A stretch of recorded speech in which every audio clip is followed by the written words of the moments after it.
अस्सलाम वालेकुम students.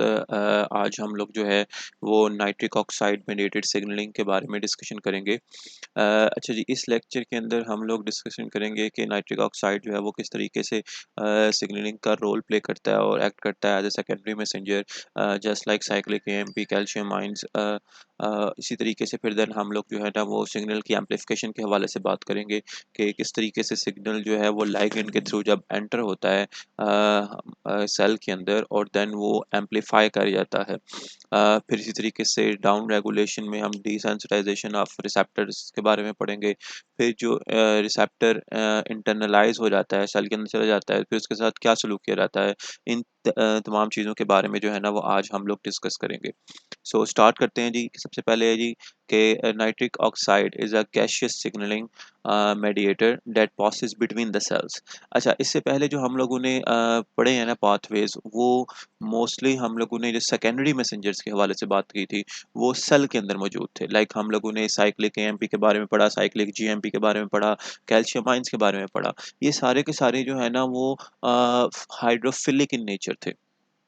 Hydrophilic either charge थे और जो है ना वो पोलर थे, जिसकी वजह से ये जो है ना वो सेल मेम्ब्रेन को क्रॉस नहीं थे कर पाते। इसलिए जब ये इनिशिएट हो रहे थे, जब इनकी कंसंट्रेशन इंक्रीज कर रही थी सेल के अंदर, तो वो सिर्फ सेल के अंदर ही मौजूद मॉलिक्यूल्स को अफेक्ट कर पा रही थी। ठीक है, वो सेल से बाहर या नेबरिंग सेल्स को डिस्टर्ब नहीं थी कर रही।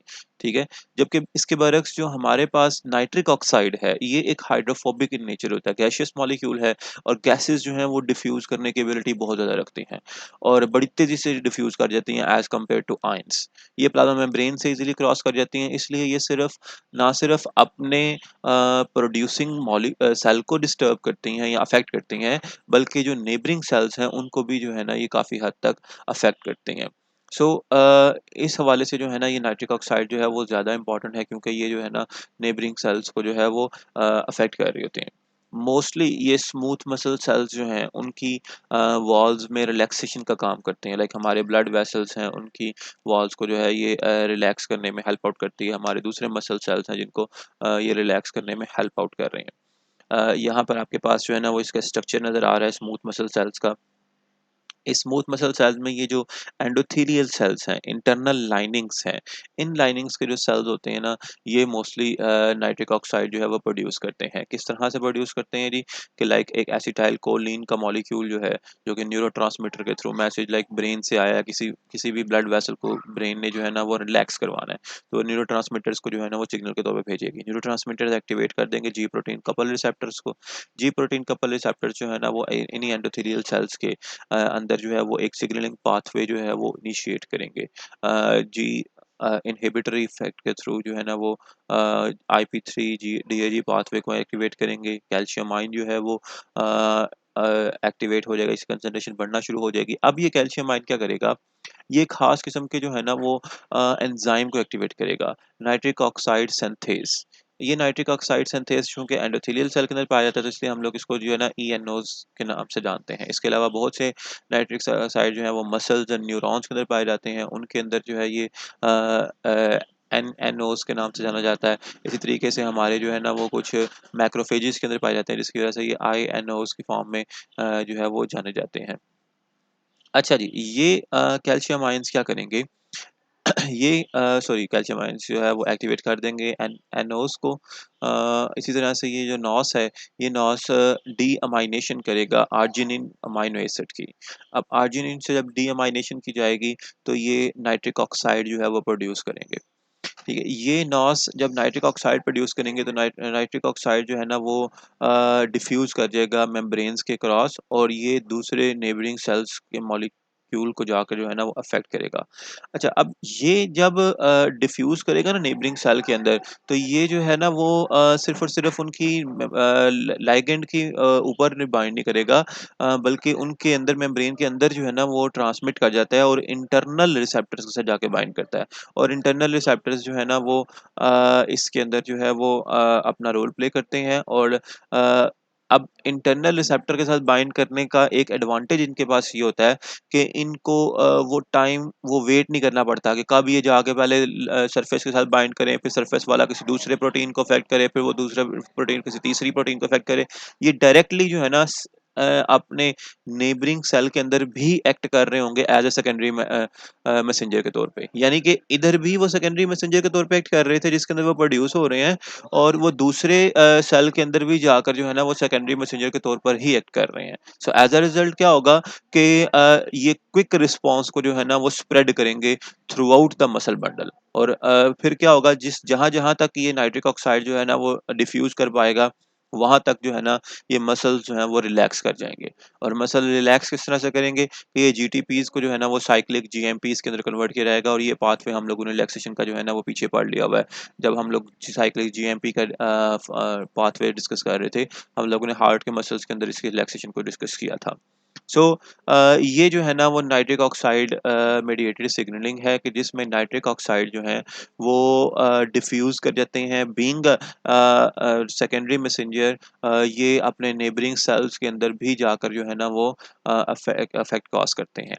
एक इनका जो डिसएडवांटेज है, इनकी हाफ लाइफ बहुत शॉर्ट होती है, 5 to 10 milliseconds. Few milliseconds के अंदर अंदर जो है ना ये डिफ्यूज करते हैं और अपना क्विक रिस्पॉन्स जो है वो जनरेट करते हैं। और होता क्या है कि हमारे मसल्स के अंदर जो ऑक्सीजन और वाटर मॉलिक्यूल्स हैं, वो इन नाइट्रिक ऑक्साइड्स को जो है ना वो कन्वर्ट कर देते हैं नाइट्रेट्स और नाइट्राइट्स के अंदर। सो एज अ रिजल्ट ये अपना स्पेसिफिक फंक्शन परफॉर्म नहीं कर पाते। सो एक्चुअली इनकी ज़रूरत भी बहुत थोड़ी देर के लिए होती है, क्योंकि फटाफट से हम लोगों ने जो है ना वो मसल्स को रिलैक्स करना होता है, और एक किस्म का जो न्यूरोट्रांसमीटर्स के थ्रू जो है, या जो मैसेज भेजा जाता है किसी मसल को कॉन्ट्रैक्ट करने का, तो उसको हम लोगों ने न्यूट्रलाइज करवाना होता है इस नाइट्रिक ऑक्साइड के थ्रू। सो नाइट्रिक ऑक्साइड जो है ना वो एक क्विक रेमेडी है मसल्स रिलैक्सेशन के हवाले से। अच्छा जी, ये बात हम लोगों ने पहले भी डिस्कस की थी, जब हम लोग सिग्नलिंग के इस कोर्स को स्टार्ट कर रहे थे, कि कोई भी मैसेज जो है जब एक्सटर्नल सेलुलर स्पेस से एंटर होता है सेल के अंदर, तो वो एम्पलीफाई करता है। वो कई हज़ारों टाइम्स जो है ना वो एम्पलीफाई करता है। बिल्कुल वैसे ही जो है ना वो यहाँ पर भी हम लोगों ने जी प्रोटीन कपल रिसेप्टर के केस में भी इसको जो है वो डिस्कस करने की कोशिश की है। Relay chains intracellular signalling proteins and secondary messengers की जो है ना वो चलती है। रैले के बारे में हम लोगों ने पहले बताया, just like a relay race, जिसमें वो एक पार्टिसिपेंट जो है वो अपनी स्टिक जो है वो किसी दूसरे पार्टिसिपेंट को जो है वो हैंड ओवर करता है, और देन वो स्टिक जो है सेकंड पार्टिसिपेंट जो है लेकर आगे की तरफ चलता है थर्ड पार्टिसिपेंट के अंदर। सो ये एक जो है ना वो कनेक्शन है from one protein to another protein. So इसलिए ये एक चेन के तौर पे जो है ना वो चलता है सिग्नल। लेकिन ये चेन जो है वो 1 to 1 नहीं रहती, ये 1 to 10, 10 to 1000, 1000 to 1 लाख, इस तरह से जो है ना ये कम्युनिकेशंस की चेन चलती है। यानी कि हर स्टेप के अंदर आपके पास जो सिग्नल है वो एम्पलीफाई होता चला जाता है।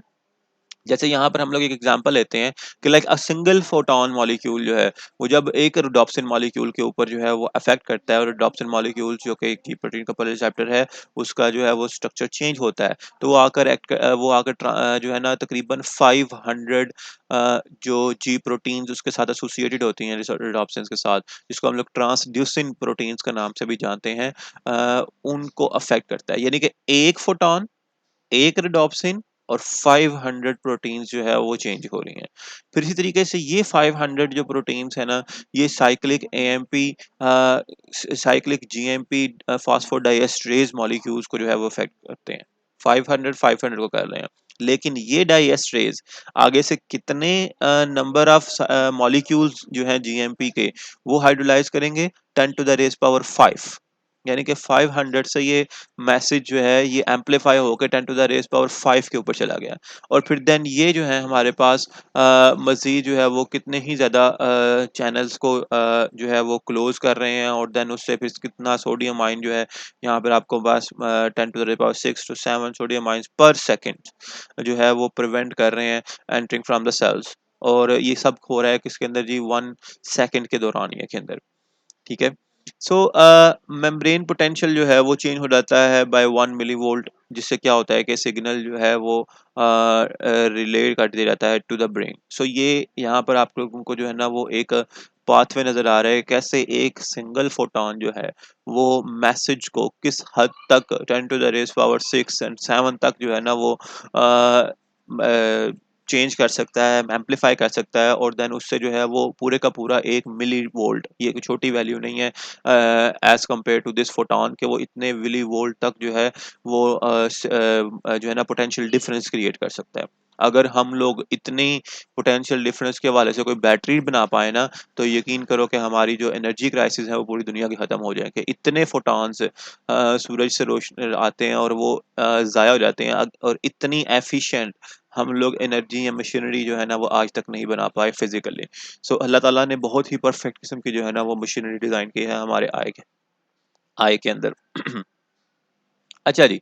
सो बात कर रहे हैं हम लोग कि ये पाथवेज़ जो है ना वो वेरी कर सकते हैं लाइक एडेनिलाइल साइक्लिक या फिर किसी भी तरह का या IP3DAG पाथवे हो, किसी भी तरह का पाथवे हो, वो तमाम के तमाम जो है वो एम्प्लीफाई होते हैं। और लेकिन इसमें एक चीज़ नोट करने वाली है कि हर एम्प्लीफाइड स्टेप का रेस्टोरेशन पॉइंट ज़रूर होना चाहिए। उसकी जो है ना वो काउंटर बैलेंसिंग ज़रूर होना चाहिए, उसको स्टॉप करना ज़रूर चाहिए, उसको जो है वो हम लोगों ने जो है ना वो न्यूट्रलाइज़ ज़रूर करना है। जिस तरह हम लोगों ने पहले भी डिस्कस किए थे कि कोई भी सिग्नलिंग अगर स्टिमुलेट हो रही है तो उसको हम लोगों ने ब्लॉक करना है। सो नेक्स्ट आ रहा है जी हमारे पास G protein coupled receptor desensitization, जो कि काफ़ी हद तक डिपेंड करती है जी रिसेप्टर की फास्फोरिलेशन के ऊपर। अच्छा जैसे भी मैंने पहले ये बात की कि जब भी कोई सिग्नलिंग मॉलिक्यूल एक्टिवेट किया है तो उसको स्टॉप करना बहुत ज़रूरी है। अच्छा डिसेंसिटाइज़ेशन जो है वो एक्चुअली होती कब है कि जब किसी भी टारगेट को, जब किसी जी प्रोटीन कपल रिसेप्टर को ख़ास तौर पर किसी हाई स्टिमुलेशन के फैक्टर के साथ या कोई लिगैंड के साथ जो है ना वो काफ़ी लंबे अरसे के लिए जो है वो इसको अगर हम लोग एक्सपोज़ करें, तो ये प्रोटीन जो है जी प्रोटीन कपल रिसेप्टर की बात कर रहा हूँ कि वो डिसेंसिटाइज़ हो जाती है, वो उसको रिस्पॉन्ड करना छोड़ देती है, वो एडॉप्टेशन जो है ना वो कर लेती है। कि वो उस प्रोलॉन्ग्ड इफ़ेक्ट को, स्टिमुलेशन को जो है ना लिगैंड को मज़ीद रिस्पॉन्स करना छोड़ देती है। जिससे सेल जो है वो उस सिग्नलिंग पाथवे को जो है वो कैरी ऑन करना जो है वो छोड़ देता है। और ये एक अच्छी भी चीज़ है क्योंकि इससे जो सेल की एनर्जी जो है ना वो बच जाती है और बिला ज़रूरत वो पाथवे जो है वो लंबे अरसे के लिए जो है वो एक्टिवेट नहीं रह पाता। जी प्रोटीन कपल रिसेप्टर्स ये काम जो है ना वो 3 तरीकों से करती हैं एडाप्टेशंस को। एक्चुअली ये जो एक नंबर 1 है जी रिसेप्टर सिक्वेस्ट्रेशन, और ये जो है वो किस तरह से करते हैं कि टेम्परेरीली वो अपने रिसेप्टर को जो है ना वो अपने सेल के अंदर जो है वो मूव करवा लेते हैं और रिसेप्टर की जो है ना वो डाउन रेगुलेशन कर देती हैं। रिसेप्टर की डाउन रेगुलेशन किस तरह से करती हैं जी, कि वो उसको जब अंदर की तरफ लेकर जाती हैं तो वो टेम्परेरी नहीं करवाती हैं उसको, बल्कि उसको अंदर लेके जाकर लाइसोसोम्स के थ्रू जो है ना वो चॉप आउट करवा देती हैं और उसको मुकम्मल तौर पर जो है ना वो कंप्लीटली जो है डिस्ट्रॉय कर देती हैं। और नंबर 3 है जी हमारे पास रिसेप्टर इनएक्टिवेशन, कि वो रिसेप्टर सेल मेम्ब्रेन के साथ ही अटैच रहेगा, लेकिन उसके अंदर जो है ना वो कुछ ऐसी कॉन्फ़िगरेशनल चेंजेस ले आएँगे जिससे वो मज़ीद जो सेकेंडरी मैसेंजर्स हैं ना उनको एक्टिवेट नहीं करवा पाएगा। सो ये बातें जो है वो हम लोगों ने पहले भी डिस्कस की थी कि रिसेप्टर सिक्वेस्ट्राइज़ेशन क्या है कि वो टेम्परेरीली लेकर आ जाते हैं एंडोसोम्स के अंदर, देन जब ज़रूरत पड़ती है वो उसको दोबारा से जो है ना वो रिसेप्टर को रिप्लेनिश कर देते हैं, और ताकि वो सिग्नलिंग प्रोसेस जो है वो दोबारा से इनिशिएट किया जा सके। और अगर परमानेंटली करना है उसको, तो वो उसको चॉप आउट करवा देते हैं इनटू द लाइसोसोम्स। और रिसेप्टर की इनएक्टिवेशन भी करवा दी जाती है कि किसी न किसी प्रोटीन के थ्रू जो है उसको ब्लॉक करवा दिया जाए। अब वो इनएक्टिवेशन जो है ना वो मल्टीपल स्टेप्स के ऊपर हो सकती है। वो रिसेप्टर को डायरेक्टली ब्लॉक करके भी हो सकती है। वो रिसेप्टर जिस प्रोटीन को जो है ना वो एक्टिवेट कर रहा है उस प्रोटीन को ब्लॉक करके भी हो सकती है, ठीक है? और कोई इन्हिबिटरी प्रोटीन्स भी जो है ना वो इनके किसी भी स्टेप के ऊपर जो है वो लाकर डॉक करवाई जा सकती है, ताकि वो रिसेप्टर जो है वो मज़ीद सिग्नलिंग प्रोसेस को जो है वो आगे ना कर सके। ये डिसेंसिटाइज़ेशंस के जो प्रोसेसेस हैं जिसको हम एडाप्टेशंस कह रहे हैं, ये बहुत ज़रूरी हैं और ये हमें काफ़ी हद तक फ़ायदा भी देते हैं। जिस तरह से आपने पढ़ा होगा जी कि काफ़ी जो पेन रिसेप्टर्स हैं, अगर आप लाइक बॉक्सिंग कर रहे हो तो आप लोगों ने शुरू में जब बॉक्सिंग स्टार्ट की है तो आपको छोटा-सा पंच भी जो है वो काफ़ी ज़्यादा अफ़ेक्ट करेगा, क्योंकि आपके अभी तक पेन रिसेप्टर्स जो हैं वो उस छोटे से स्टिमुलस से जो है ना वो अडॉप्टेड नहीं हुए। लेकिन आहिस्ता-आहिस्ता जब आप लोग बॉक्सिंग की प्रैक्टिस करते रहोगे तो अल्टीमेटली जो है ना वो आपकी बॉडी जो है वो पेन रिसेप्टर जो हैं वो यूज़्ड टू होना शुरू हो जाएँगे। फिर आप हाई डोज़ ग्लूकोज की भी जो पंच है उसको जो है वो फेस कर सकते हो। सिमिलरली इसी तरीके से जब आप लोग शुगर का इंटेक करते हो तो शुगर के जो रिसेप्टर्स हैं वो prolonged high concentration of insulin या high concentration of blood glucose जो है उसको रिस्पॉन्स करना छोड़ देते हैं, और इसी से फिर हमारे पास टाइप 2 डायबिटीज़ जो है वो सामने आती है, जिसमें रिसेप्टर सेल बॉडी के जो है वो हाई ब्लड ग्लूकोज को जो है ना वो इनटेक करने से छोड़ देते हैं। सो ये जो है हमारे पास कुछ काफ़ी हद तक जो है वो फ़ायदेमंद भी है और कुछ डायबिटीज़ के केसेस में जो है ये नुकसानदेह भी है। अच्छा जी, नेक्स्ट आ रहा है जी हमारे पास कि ये जी प्रोटीन कपल रिसेप्टर्स जो हैं वो उनकी जो डिसेंसिटाइजेशन है वो काफ़ी हद तक डिपेंड करती है जी प्रोटीन्स कपल रिसेप्टर काइनेज़ेज़ के ऊपर। इसमें हम लोगों ने प्रोटीन काइनेज़ ए पढ़ा, प्रोटीन काइनेज़ सी पढ़ा, ठीक है ना? तो इसी तरीके से रोडोप्सिन एसोसिएटेड काइनेज़ेज़ पढ़े। ये काइनेज़ेज़ क्या करते हैं, चूँकि नाम से ज़ाहिर है काइनेज़ेज़ हैं, तो ये फॉस्फोरिलेशन करवाएँगे। सेरीन और थ्रेओनीन रेज़िड्यूज़ के ऊपर जो कि प्रेज़ेंट होते हैं इन जी प्रोटीन्स के साथ। जब ये इनकी फॉस्फोरिलेशन करवा देंगे, ठीक है? तो ये रिसेप्टर्स जो हैं ये मोस्टली एक साइट बन जाती हैं। अब इसमें 2 जो है ना वो पॉसिबिलिटीज़ हो सकती हैं। आफ्टर फॉस्फोरिलेशन इनकी 2 पॉसिबिलिटीज़ हो सकती हैं कि या तो जो है ना ये जो जिस प्रोटीन को यानी कि जिस जी प्रोटीन को ये लोग एक्टिवेट कर रहे थे उसको एक्टिवेट करने से रोक दें। क्योंकि उस जी प्रोटीन ने इसी जगह के ऊपर आके बाइंड करना था, अगर आप लोगों को लास्ट स्टेप्स के कुछ जो है ना वो पिक्चर्स याद हों। अब इस जगह के ऊपर तो फॉस्फेट ग्रुप अटैच हो चुके हैं, तो इसका मतलब जो इसके साथ मेम्ब्रेन के साथ एसोसिएटेड जी प्रोटीन्स होगी वो यहाँ पर डॉक नहीं कर पाएगी और एक्टिवेट नहीं हो पाएगी। सो इसी तरीके से जो है ना वो ये रिसेप्टर ब्लॉक हो गया। ठीक है, दूसरा जो इसमें तरीका जो कि बहुत ज़्यादा अडॉप्टेड किया जाता है, वो है जी कि इसके साथ जो है ना एक इन्हिबिटरी प्रोटीन आके बाइंड कर जाएगी इन फॉस्फेट्स के साथ, जिसको हम लोग अरेस्टिन प्रोटीन कहते हैं। अब ये अरेस्टिन प्रोटीन जो है ना, वो इस को ना सिर्फ़ दूसरी जी प्रोटीन से इंटरैक्ट करने में ब्लॉकेज करेगी, बल्कि ये अरेस्टिन प्रोटीन जो है ना वो बाकी दूसरी प्रोटीन्स को सेपरेट प्रोटीन्स को जो है ना वो एक साइट प्रोवाइड करेगी कि वो सेपरेट प्रोटीन्स अब इसके साथ आकर बाइंड करें और एक नया पाथवे जो है ना वो स्टार्ट करें। अब इस नए पाथवे के अंदर मोस्टली जो है ना वो क्लेथरिन डिपेंडेंट एंडोसाइटोसिस मशीनरी होती है। ये क्लेथरिन प्रोटीन है जो कि सेल मेम्ब्रेन के साथ साइटोस्केलेटन की तरह से ही काम कर रही होती है। ये डिफरेंट एंडोसाइटोसिस के प्रोसेसेस को जो है ना वो सरअंजाम देती है। अब वो क्लेथरिन प्रोटीन जो है वो आकर जब इसके साथ अरेस्टिन प्रोटीन के साथ बाइंड करेगी, तो वो इस पूरे के पूरे जो रिसेप्टर का जो कॉम्प्लेक्स बना है इसको इंटरनलाइज़ कर लेगी। फिर चाहे वो उसको पार्शियली टेम्परेरीली इंटरनलाइज़ करे, जैसे हम लोगों ने पहले पढ़ा, या फिर वो उसको लाइसोसोम के थ्रू जो है ना वो ब्रेक डाउन करवा दें। सो ये हमारे पास जो है ना वो 2 स्टेप्स जो हैं वो परफ़ॉर्म होते हैं जो ही किसी जी प्रोटीन कपल रिसेप्टर की जो है वो फॉस्फोरिलेशन करवाई जाती है इन काइनेसिस के थ्रू। अच्छा जी, जी प्रोटीन कपल रिसेप्टर का ये जो अरेस्टिन कॉम्प्लेक्स है, इसका क्या फ़ेट हो सकता है? ये बात मैंने पहले ही बता दी कि या तो उसको जो है ना वो थोड़ी देर के लिए टेम्परेरी जो है वो सेल के अंदर लेके जाया जाएगा एंडोसाइटोसिस की फ़ॉर्म में, एक साइटोम्स की फ़ॉर्म में, एक वैक्यूल की फ़ॉर्म में। फिर जूँ ही ज़रूरत पेश आएगी तो उसकी डीफॉस्फोरिलेशन करवाकर दोबारा से जो है ना वो सिग्नल को प्लाज़्मा मेम्ब्रेन पे भेज दिया जाएगा, रिसेप्टर को सॉरी प्लाज़्मा मेम्ब्रेन पे भेज दिया जाएगा, ताकि वो दोबारा से जाकर जो है ना एक न्यू आने वाले लाइगैंड को जो है ना रिस्पॉन्स कर सके और सेल के अंदर दोबारा से वही सिग्नलिंग पाथवे जो है वो इंट्रोड्यूस करवा सके। दूसरा ये कि यूबिक्विटिनेशन करवा दी जाती है, उसको एंडोसाइटोसिस करने के बाद डिग्रेड करवा दिया जाता है लाइसोसोम के अंदर, परमानेंटली ब्लॉक करवा दिया जाता है। और तीसरा काम जो इससे किया जाता है वो ये है जी कि ये अरेस्टिन प्रोटीन जो है ना वो दूसरी प्रोटीन्स को अपने साथ डॉक करवाता है और एक कोई तीसरा जो सिग्नलिंग पाथवे है उसको स्टार्ट करवा देता है। यानी कि 2 तो तरीके हैं अरेस्टिन प्रोटीन्स के जो कि उस जी प्रोटीन कपल रिसेप्टर से चलने वाले पाथवे को ब्लॉक कर रहे हैं। तीसरा जो काफ़ी जो है ना तीसरा जो मेथड है हमारे पास, जो कि इसके अंदर क्या कर रहे हैं, एक न्यू डायरेक्शन के अंदर जो है ना उस सिग्नलिंग पाथवे को लेकर जा रहे हैं। सो ये काम भी हमें जो है ना वो देखने को मिलता है इन सेक्वेस्टराइज्ड रिसेप्टर्स के साथ। सो यहाँ तक जो है ना वो हम लोग इसको डिस्कस करेंगे। होप सो कि आप लोगों को समझ आ गई होगी कि नाइट्रिक ऑक्साइड कैसे जो है ना वो अपने नेबरिंग सेल के अंदर भी अफेक्ट कर रहा है और किस तरीके से इस जी प्रोटीन कपल रिसेप्टर्स को जो है वो हम लोग ब्लॉक कर सकते हैं, इनहिबिट कर सकते हैं, और ये कैसे जो है हम इसकी सिग्नलिंग को जो है वो रोका जाता है हमारे सेल्स के अंदर। किसी चीज़ की, किसी क्वेश्चन की अगर समझ नहीं आई तो प्लीज़ कमेंट कीजिएगा, लाइक कर दीजिएगा वीडियो को। Thank you so much. अल्लाह हाफ़िज़।